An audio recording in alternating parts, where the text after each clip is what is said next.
El río Volga atraviesa el corazón de Rusia, es una fuente de vida, un símbolo de poder, pero a lo largo de sus orillas, cerca de la ciudad de Samara, susurros de un tipo diferente de poder se extienden entre los árboles. Una oscuridad echó raíces allí, se alimentaba del miedo. Los lugareños lo llamaban el maníaco del bosque. Era un fantasma, un susurro, una pesadilla hecha carne. Acechaba los senderos de los enamorados y los caminos oscuros, aprovechándose de aquellos que se atrevían a buscar consuelo en el abrazo del bosque. Su territorio de caza era vasto. Los extensos bosques que rodean Samara se convirtieron en su reino. Los densos árboles ocultaban sus movimientos. Las sombras ocultaban su presencia. Era un depredador en su elemento, infundiendo miedo en los corazones de una ciudad. Sus víctimas siempre eran las mismas, parejas jóvenes, buscando un momento de privacidad entre los pinos. Venían buscando amor, pero solo encontraban terror. Se abalanzaba sobre ellos con brutal rapidez, su arma una hoja cruel o la explosión escalofriante de un arma de fuego.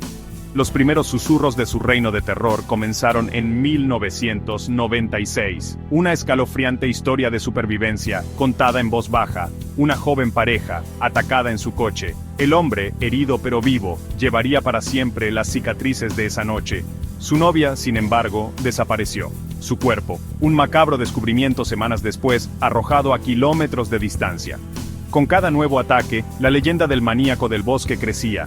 El miedo se convirtió en un compañero constante para aquellos que se atrevían a aventurarse en el bosque.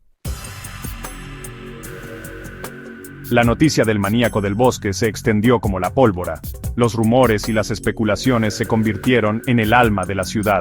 Todos tenían una teoría, una sospecha, una historia. El miedo flotaba en el aire, tan denso como la humedad del verano. La policía estaba bajo una inmensa presión. Iniciaron una investigación masiva, decididos a desenmascarar al monstruo que se escondía entre ellos. La presión aumentaba con cada nuevo ataque. Los detalles, siempre escalofriantemente similares, pintaban una imagen espantosa del modus operandi del maníaco. A menudo disparaba primero, incapacitando a sus víctimas con un repentino estallido de violencia. Luego, se acercaba, con su cuchillo brillando a la luz de la luna, y terminaba el trabajo con una eficiencia escalofriante. La violencia era personal, íntima. No se trataba de un acto de salvajismo al azar, era la obra de un cazador, jugando con su presa. La ciudad contuvo la respiración. Los padres prohibían a sus hijos aventurarse en el bosque. Los senderos de los enamorados, antes refugios de besos robados y promesas susurradas, estaban abandonados, reclamados por la oscuridad invasora. El bosque, antes una fuente de consuelo y escape, se había transformado en un lugar de temor. El terror invisible que acechaba entre los árboles había envenenado el aire, dejando a la ciudad paralizada por el miedo. Las víctimas, unidas para siempre por la tragedia, se convirtieron en macabros recordatorios de la brutalidad del maníaco. Cada vida truncada añadía otra capa al tapiz de terror que cubría Samara. Sus historias, reconstruidas a partir de recuerdos fragmentados y relatos susurrados, pintaban un cuadro horrible de la depravación del asesino. Un caso, en particular, provocó escalofríos incluso en los investigadores más curtidos. Una joven pareja, su coche descubierto abandonado cerca de un sendero de enamorados popular. En el interior, una escena de horror inimaginable. El hombre, desplomado sobre el volante, su cuerpo acribillado a balazos. La mujer, desaparecida, su destino desconocido. Su cuerpo no se encontraría durante meses, añadiendo un giro cruel a la ya insoportable tragedia.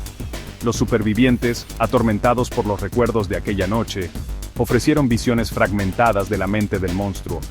Hablaban de un hombre de inmensa fuerza, sus movimientos rápidos y silenciosos, sus ojos ardiendo con una luz fría y depredadora.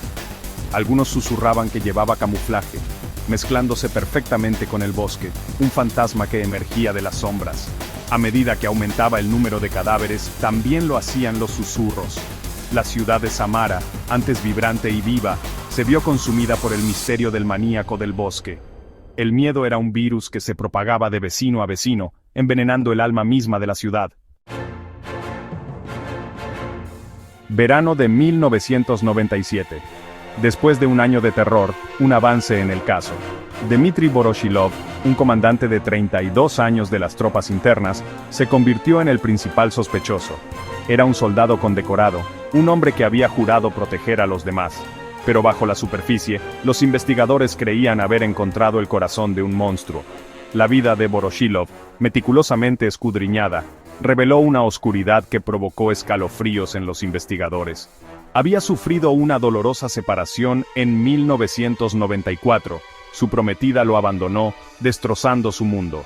Amigos y colegas notaron un cambio en él. Se volvió retraído, propenso a ataques de ira, sus palabras cargadas de un escalofriante desdén hacia las mujeres.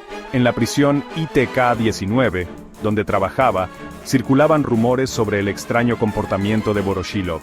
Sus colegas, en su mayoría mujeres, se quejaban de sus insinuaciones inapropiadas. Su mirada inquietante las hacía sentir incómodas. Se ordenaron evaluaciones psicológicas, pero Voroshilov fue declarado cuerdo. La oscuridad en su interior, sin embargo, continuó creciendo. El juicio de Dmitry Voroshilov fue un frenesí mediático. Los ojos de la nación estaban puestos en Samara, ansiosos por ver que se hiciera justicia. La fiscalía presentó un caso convincente, entrelazando pruebas circunstanciales, testimonios de testigos y perfiles psicológicos. Pintaron la imagen de un hombre impulsado por la rabia, su corazón envenenado por el rechazo, su alma consumida por la necesidad de control y dominio. La evidencia, aunque en gran parte circunstancial, era condenatoria. Su historial de violencia hacia las mujeres, su conocimiento de armas y tácticas, su proximidad a las escenas del crimen, todo apuntaba a su culpabilidad. Las descripciones de los supervivientes, aunque variadas, parecían coincidir con sus características físicas, lo que reforzaba aún más el caso de la fiscalía. Voroshilov, sin embargo, se mantuvo desafiante. Proclamó su inocencia, su voz resonando en la silenciosa sala del tribunal. Su abogado argumentó que el caso de la fiscalía se basaba en suposiciones y conjeturas, sin ninguna prueba física concreta que lo vinculara a los crímenes. La defensa señaló las inconsistencias en los testimonios de los testigos, destacando la falta de un motivo claro y enfatizando la ausencia de un arma homicida. El jurado, sin embargo, no se convenció. Después de semanas de deliberación, emitieron un veredicto de culpabilidad, condenando a Dmitry Voroshilov a 15 años de prisión. Para las familias de las víctimas, fue una victoria agridulce, una sensación de cierre teñida con el conocimiento de que sus seres queridos nunca se irían realmente. Pero para algunos, una semilla de duda persistía. ¿Habían capturado al verdadero maníaco del bosque, o habían condenado a un hombre inocente en su lugar? A pesar del veredicto de culpabilidad, una sensación de inquietud persistía sobre Samara. El juicio había proporcionado algunas respuestas, pero también había planteado preguntas inquietantes. Algunos susurros, una vez silenciados por la esperanza de justicia, comenzaron a resurgir, llevando consigo una escalofriante implicación. ¿Y si habían encarcelado al hombre equivocado? 3 asesinatos, con las escalofriantes características del maníaco del bosque, proyectaban una larga sombra sobre la condena de Voroshilov.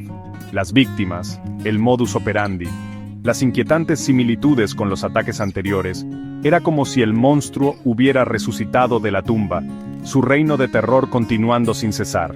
Voroshilov, desde su celda, mantenía su inocencia, su voz ahora una súplica desesperada para que alguien escuchara, para que creyera.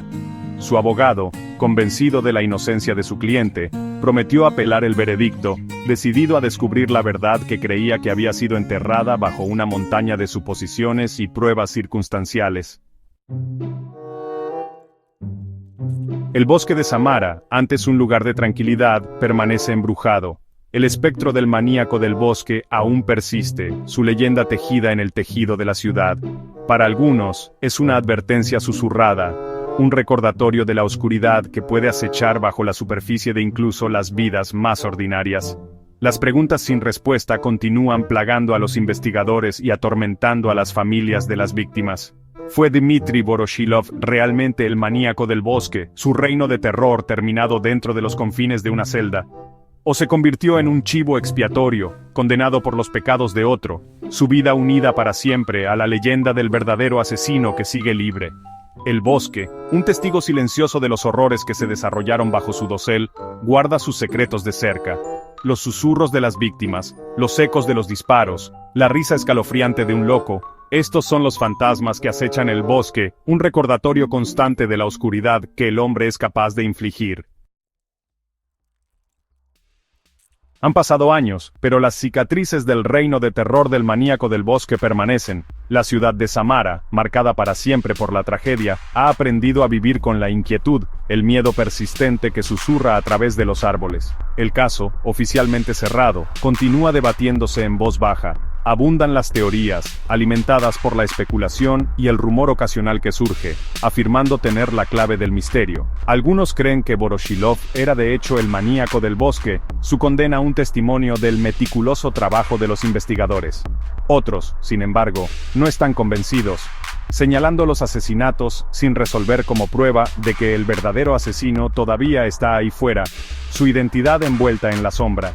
El debate, una corriente subterránea constante en la vida de la ciudad, sirve como recordatorio de la fragilidad de la paz, de la oscuridad, que puede acechar bajo la superficie de incluso las comunidades aparentemente más tranquilas. La leyenda del maníaco del bosque se ha convertido en una advertencia, un susurro que se transmite de generación en generación, un eco constante del terror que una vez se apoderó de Samara.